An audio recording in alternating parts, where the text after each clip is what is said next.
आइए देखते हैं कामसूत्र हमें एक्चुअली क्या सिखाता है। अच्छा, कामसूत्र। ये नाम सुनते ही दिमाग में एक खास तरह की तस्वीर आती है ना? पर क्या हो अगर वो तस्वीर न सिर्फ अधूरी हो, बल्कि काफी हद तक गलत भी हो?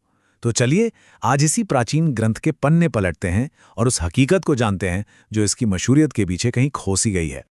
जरा सोचिए, इतिहास की सबसे ज्यादा मिसअंडरस्टूड किताब कौन सी हो सकती है? दिमाग में कई नाम आएंगे, है ना? पर एक किताब है जो शायद इस लिस्ट में टॉप पर आती है। और वो किताब है, जी हां, महर्षि वात्स्यायन का काम सूत्र। एक ऐसा ग्रंथ जिसे दुनिया ने बस एक ही नजरिए से देखा, जबकि इसका दायरा, इसका कैनवस कहीं कहीं ज्यादा बड़ा और गहरा है।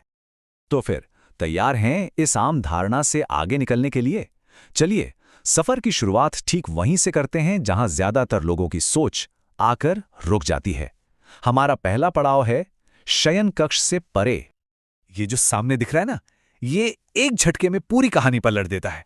देखिए, कामसूत्र का जो हिस्सा सबसे ज्यादा मशहूर है, वो असल में पूरी किताब का सिर्फ 20% है। जी, सिर्फ 20%।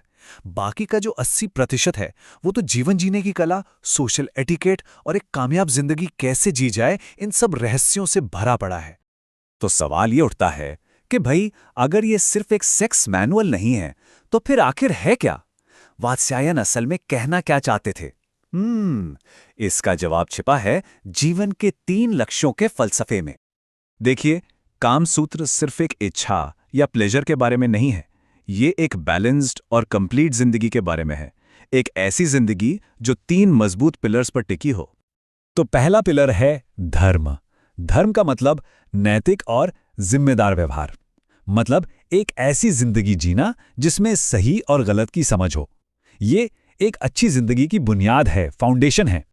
इसके बाद आता है दूसरा पिलर, अर्थ। सीधा साधा मतलब है दुनिया में सफलता और भौतिक समृद्धि।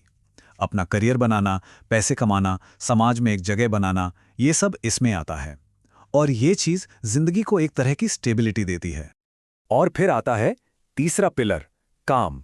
अब यहीं पर सबसे बड़ी गलतफहमी होती है। वात्स्यायन के हिसाब से काम का मतलब सिर्फ फिजिकल डिजायर नहीं है। नहीं, इसका मतलब है जिंदगी के हर तरह के आनंद और खूबसूरती को महसूस करना। अच्छा संगीत सुनना, किसी पेंटिंग को अप्रिशिएट करना, बढ़िया खाना खाना, ये सब सब कुछ काम का ही हिस्सा है। और यहीं पर वात्स्यायन इसकी सबसे जरूरी बात बताते हैं। वो कहते हैं कि असली खुशी किसी एक चीज के पीछे भागने में है ही नहीं, बल्कि इन तीनों, धर्म, अर्थ और काम, इनके पीछे खूबसूरत बैलेंस बनाने में है। कोई भी एक चीज अकेले में अधूरी है। अच्छा, अब कामसूत्र के उस हिस्से की तरफ चलते हैं जो शायद सबसे ज्यादा हैरान करने वाला है। ये वो हिस्सा है जो ये साबित करता है कि ये ग्रंथ जिंदगी को कितनी कितनी गहराई से देखता था। और वो हैं 64 कलाएं। 64, 64, ये सिर्फ एक नंबर नहीं है। ये एक ऐसे इंसान की पूरी तस्वीर है जो हर तरह से काबिल और कल्चर्ड हो। पर सवाल ये है कि ये कलाएं हैं कौन सी? जरा इस लिस्ट को देखिए एक बार। हाँ, इसमें म्यूजिक और पेंटिंग जैसी चीजें तो हैं ही, लेकिन साथ में कारपेंट्री मतलब बढ़ईगिरी, तोतों को बोलना सिखाना, पहेलियां सुलझाना, अलग अलग भाषाएं जानना, और तो और जादूगरी भी है। सोचिए जरा, एक आइडियल इंसान के लिए ये सब जानना जरूरी माना जाता था। ये है जिंदगी को पूरी तरह से जीने का फलसफा। और हाँ, ये कोई हवा हवाई बातें नहीं हैं।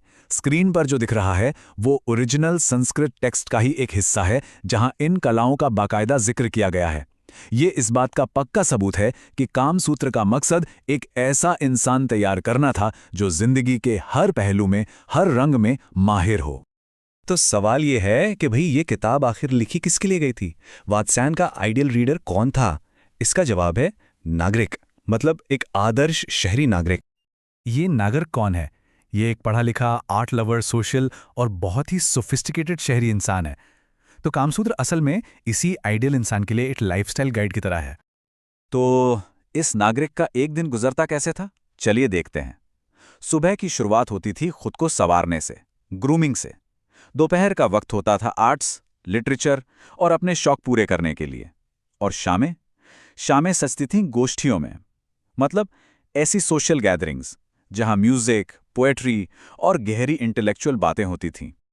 तो अब जब हम धर्म, अर्थ, 64 कलाओं और इस नागरिक की जिंदगी को समझ चुके हैं, अब हम तैयार हैं प्यार और इंटीमेसी को उसके सही कॉन्टेक्स्ट में देखने के लिए। ये जो सामने है ना, ये हमारी अब तक की पूरी बातचीत का निचोड़ है। एक तरफ है गलतफहमी और दूसरी तरफ है हकीकत। जिसे दुनिया सिर्फ सेक्स पोजीशंस की किताब समझती रही, वो असल में एक आर्टफुल जिंदगी जीने की गाइड है। ये सिर्फ फिजिकल एक्ट्स के बारे में नहीं, बल्कि रिश्तों की होलिस्टिक समझ के बारे में है। और सबसे जरूरी बात, ये काम को अकेले नहीं, बल्कि धर्म और अर्थ के साथ बैलेंस करके देखती है। मतलब सबसे जरूरी बात यह है कि वात्स्यायन की दुनिया में इंटीमेसी कोई मंजिल नहीं है। ये तो एक कल्चर्ड, नैतिक और कामयाब जिंदगी के खूबसूरत सफर का बस एक जरूरी हिस्सा है। अगर एक लाइन में कहें तो कामसूत्र सेक्स के बारे में नहीं है।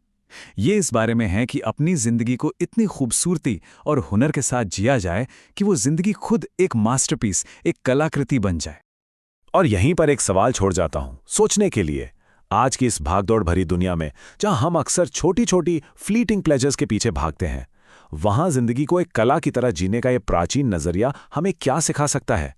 इस पर सोचिएगा जरूर। अगर वीडियो इन्फॉर्मेटिव लगी हो तो लाइक और सब्सक्राइब जरूर करें।